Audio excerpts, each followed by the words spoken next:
So we're now on to topic 3 of this learning session. And this topic is about marketing.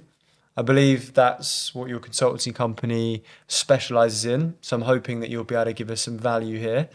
No pressure. No pressure.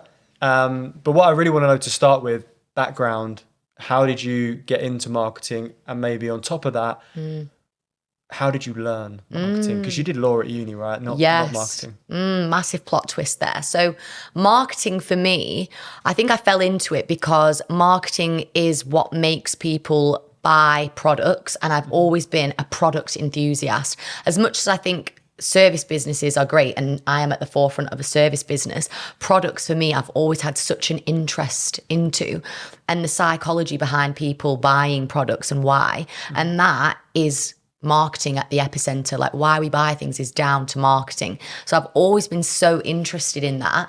And the way that I learned marketing, and actually I've not done any degrees on it, but there was one book that I read that really catapulted me into the world of marketing.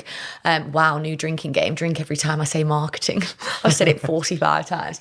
It is the 22 Immutable Laws of Marketing. You guessed it.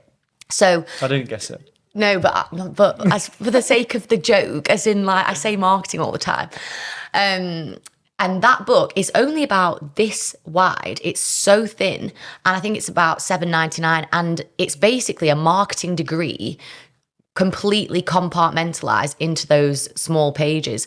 And that was literally 22 laws that changed the game for me, and I got a basic understanding of marketing from there. And it's very old, it's 1995, but I think humans, we don't really change that much. We rearrange over time, but I think intrinsically we all stay the same in terms of like our wants and desires and things like that. And the book really did help me. So on the reading list, if you are interested in marketing, I would say the 22 Immutable Laws of Marketing has to be in the basket straight away.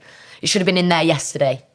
Okay, thank you for the urgency, Camilla. You're welcome. And off the back of that, I'm guessing it was just self-learn, take some basic principles, implement them, learn what works, what doesn't, shape yourself as a marketing goddess. I never said that. No, I know. I'm just got to weigh up the insults with the compliments. Yeah. So what's your, if you had to pick one, just one, golden rule of marketing, what is it? I would say always give people more than what they pay for. So my biggest marketing hack is surprise and delight.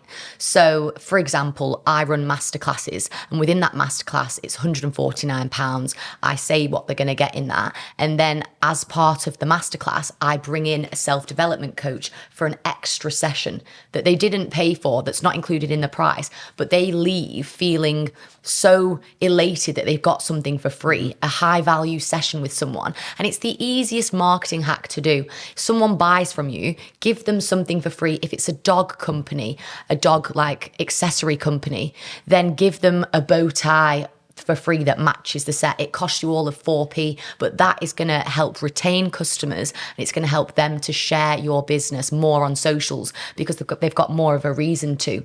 So I'd say for me, surprise and delight is just at the heart of all marketing hacks, and it's what I've always done.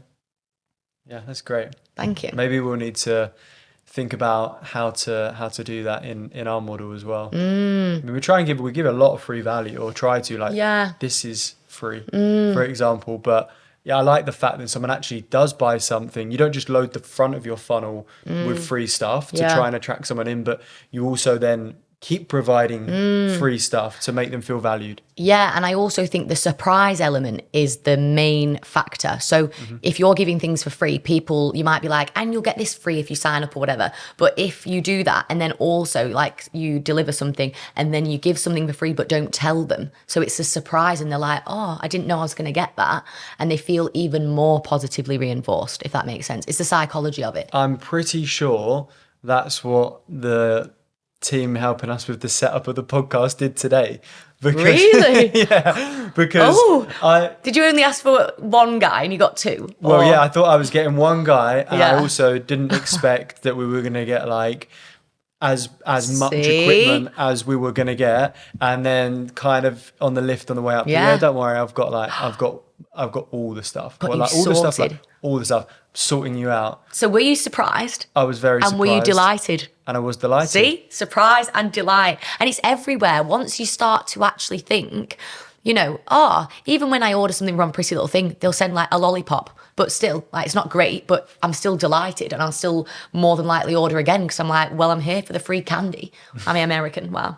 But you know what I mean. So now that surprise and delight is in the forefront of your mind, you're literally going to be messaging me like, oh my God, I've just been surprised and delighted by a company. And it's so low cost that it's a no-brainer to do. I'm with you. Great. Good. So that's a little bit about marketing. Another huge part of marketing is branding. And I've seen glimmers of the work that you've done, and you've focused quite a lot on building different brands. So let's dive into that a little bit. Top 3 tips to build a good brand, or top 3 tips that make a good brand. I think number 1 has to be the story of the brand, like the why, the who.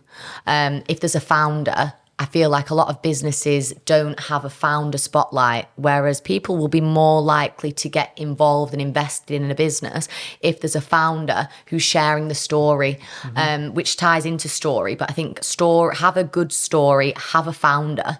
Instead of it being a nameless, faceless company. I think those 2 things are really important.